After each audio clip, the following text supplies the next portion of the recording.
फिर से उद्दंडता कर रहे हो ना तुम लोग? नहीं मानोगे ना तुम दोनों?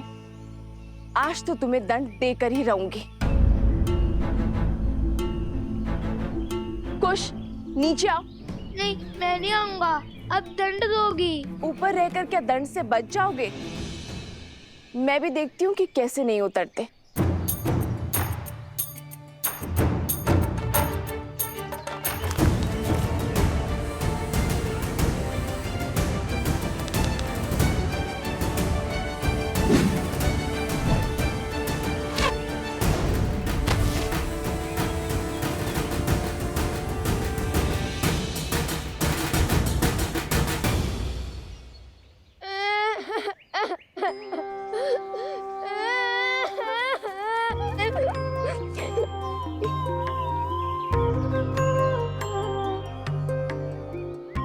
मैंने बहुत बोला ना भैया को कि मुझे ऊपर मत भेजो, माता क्रोधित होंगी। फिर उन्होंने मेरी एक ना सुनी। बड़े भैया का आग्रह था, वरना मैं और इतना बड़ा दुस्साहस। रोना बाद में, पहले दंड लो। जब डांटने का उद्देश्य पूरा हो गया, मैंने रो भी लिया। फिर क्यों डांटना? जो नहीं रो रहे हैं उन्हें डांटिए ना। बहुत बचाल हो गए हो तुम दोनों। आज संध्या का भोजन तुम दोनों को नहीं मिलेगा। जाओ, यज्ञ में भूखे बैठे रहो।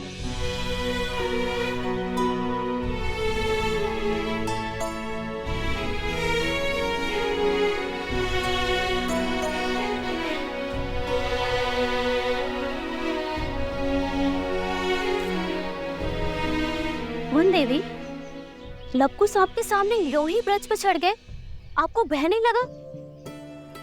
यदि उन्हें कुछ हो जाता तो? माता की सबसे बड़ी पूंजी होती है संतान, और जब माता को अपनी संतान की योग्यता पर संदेह लगने लगे तो समझ जाओ कि उसे संदेह अपनी दी गई शिक्षा और संस्कार पर है।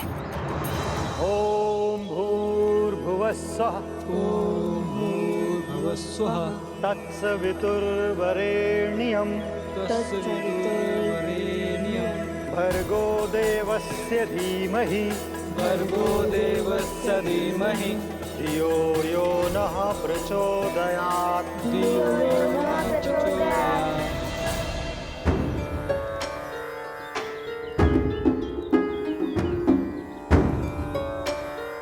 लव, कुश, तड़ासन में खड़े होकर वेद पाठ करो। यही दंड है तुम्हारा। जी गुरुदेव।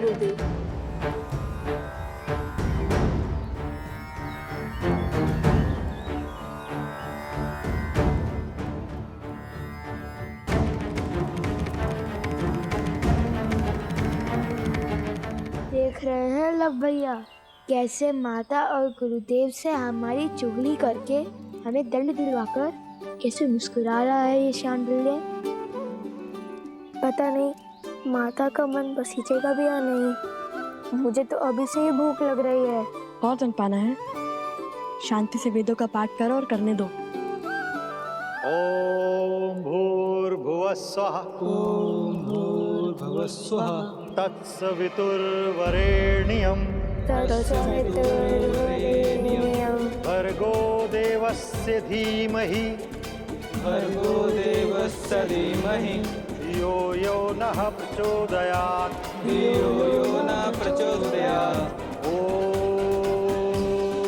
ओम भूर्भुवस्सुः तत्सवितुर्वरेण्यं भर्गो देवस्य धीमहि धियो यो नः। अरे देखो तो, कितनी चींटियां चढ़ गई हैं तुम्हारे पैर पर। जाओ, पैर धो लो और अपनी माता से कहो औषधि लगा दे।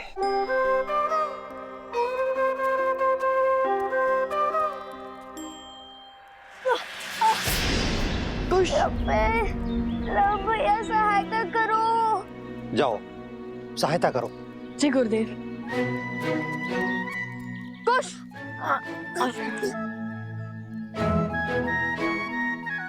बहुत पीड़ा हो रही है गुरुवर। क्या भैया मुझे कुटिया तक छोड़ सकते हैं? जाओ।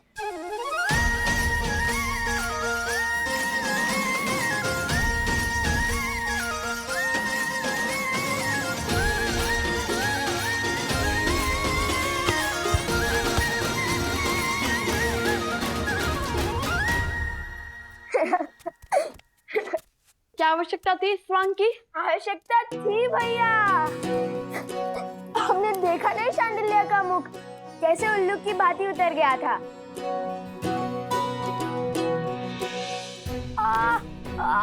क्या पैर। अरे अब क्या हुआ? बहुत पीड़ा हो रही है। क्या हुआ?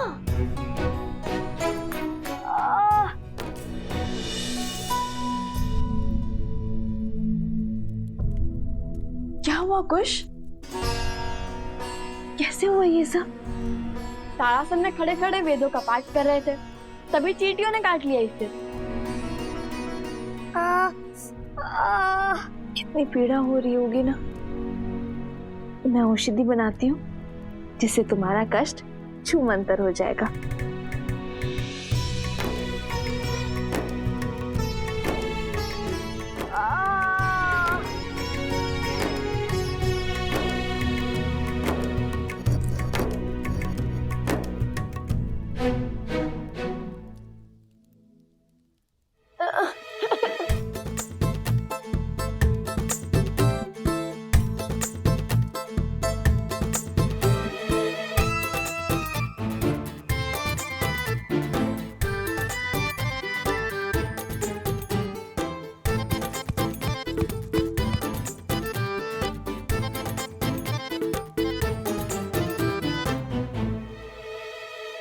माता रहने दीजिए ना, इतनी भी पीड़ा नहीं हो रही माता।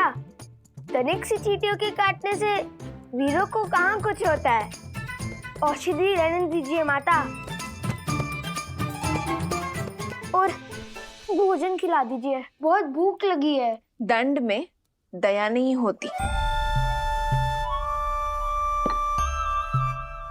और जब ऋषि हरित ने अपने पुत्र शांडिल्य को नारी लेने के लिए भेजा था तो तुम दोनों वृक्ष पर क्यों चढ़े? आज तुम दोनों को अन्न का एक दाना भी नहीं मिलेगा। मुझे लगा आप भूल गई होंगी। अब रोना शुरू मत करना। बताओ लव, तुम दोनों वृक्ष पर क्यों चढ़े?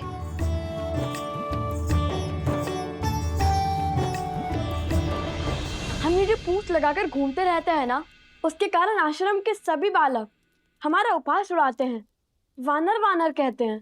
तो तुम दोनों पूंछ लगाते ही क्यों हो? क्योंकि हम श्री राम के सबसे बड़े भक्त हैं।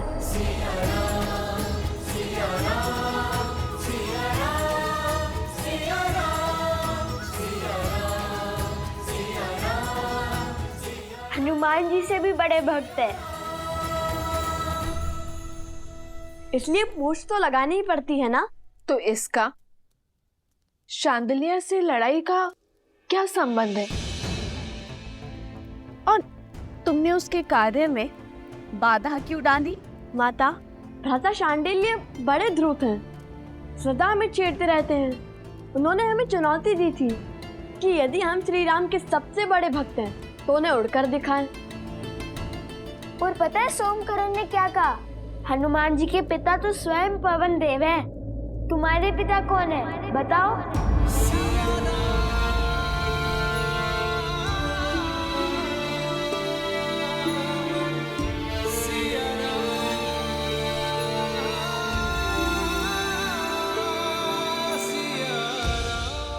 तो तुमने क्या उत्तर दिया? उत्तर तो भैया ने दिया है कि पिता ज्ञान देते हैं और माता संस्कार। हमें तो दोनों ही माता से प्राप्त हुए, तो हमारी माता ही पिता हुए। अब आप बताइए, यदि हमारी माता ही हमारे पिता है तो इसमें समस्या क्या है?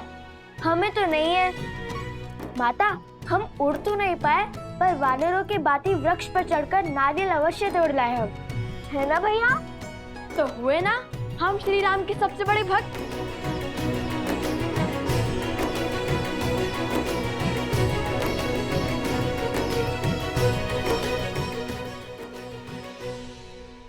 नहीं, तुमने केवल वीर हनुमान की नकल की है। चलो बैठो। उनसे बड़ा भक्त बनने के लिए बहुत समय और बहुत तपस्या लगेगी।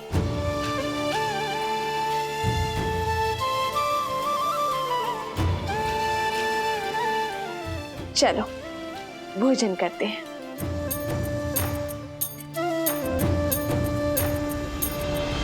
किंतु भोजन करेगा केवल लव।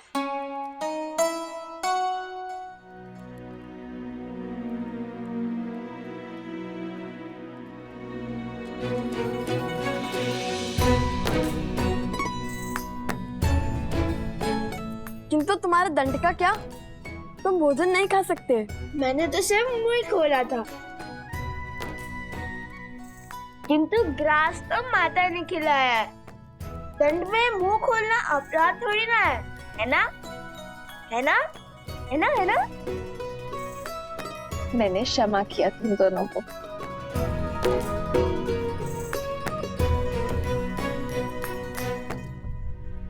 माता, जब हम राजा राम से मिलेंगे ना तो उन्हें अवश्य बताएंगे कि हम हनुमान जी की भांति वृक्ष पर चढ़ सकते हैं, भांति भांति के कर्तव्य दिखा सकते हैं। फिर उन्हें विश्वास हो जाएगा कि हम उनके सबसे बड़े भक्त हैं।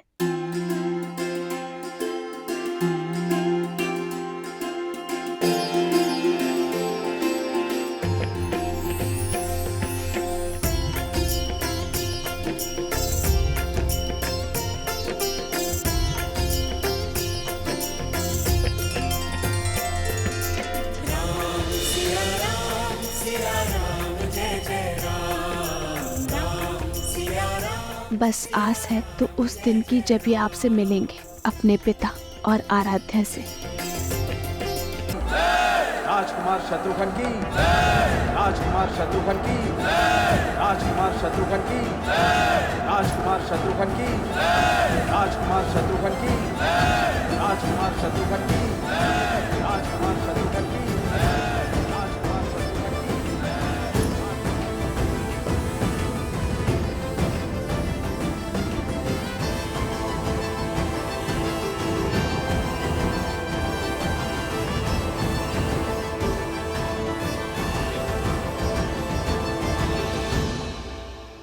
राजकुमार शत्रुघ्न नहीं, मधुपुरी का राजा शत्रुघ्न कहो।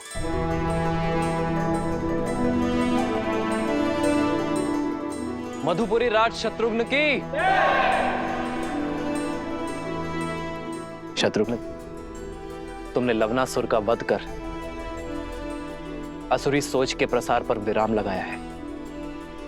वो सोच जो ऋषियों को अपमानित कर, निर्दोषों को दंडित कर, घरों और मंदिरों को अशुद्ध कर संतुष्टि पाते हैं। बीते 12 वर्षों में आप चारों भाइयों ने समस्त आर्य भूमि में प्रशंसा और सम्मान अर्जित किया है।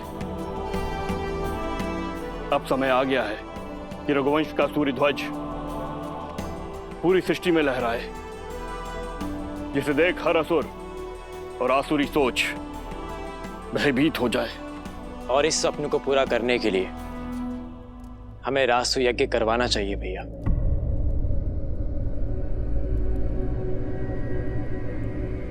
नहीं भरत,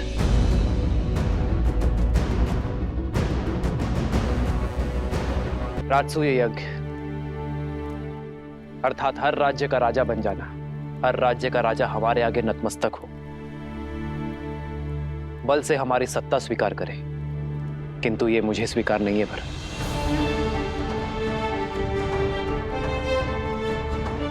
रामराज्य का लक्ष्य है कि हर कोई मन से स्वतंत्र अनुभव करे, मन से मुक्त अनुभव करे। किसी का राज्य छीनकर मैं धर्म का प्रतीक अयोध्या का पावन ध्वज नहीं लहरा सकता भरत। जिस राज्य का राजा सहर्ष हमारी नीति स्वीकार करता है, उसे सुख से राज्य करने का अधिकार अवश्य होना चाहिए। हमें केवल मित्रता और संधि की चाह है, और इसलिए मैं राजसूय यज्ञ के लिए सज्ज नहीं हूं। किंतु राजगुरु वशिष्ठ की बात उचित है। हमें सूर्यवंश की छत्र छाया समस्त भारतवर्ष में फैलानी चाहिए। भैया किंतु ये होगा कैसे? अश्वमेध यज्ञ से।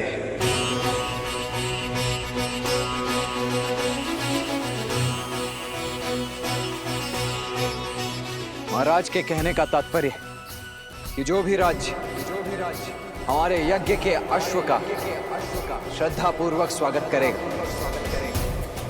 उस राज्य में धर्म की अर्थात राम राज्य की स्थापना होगी। वो राज्य हमारा मित्र राज्य बन जाएगा। और हमारा युद्ध केवल उनसे होगा जो हमारे अश्व को रोकने का दुस्साहस करेगा। आचार्य, हमें अश्वमेध यज्ञ की तैयारी आरंभ करनी चाहिए।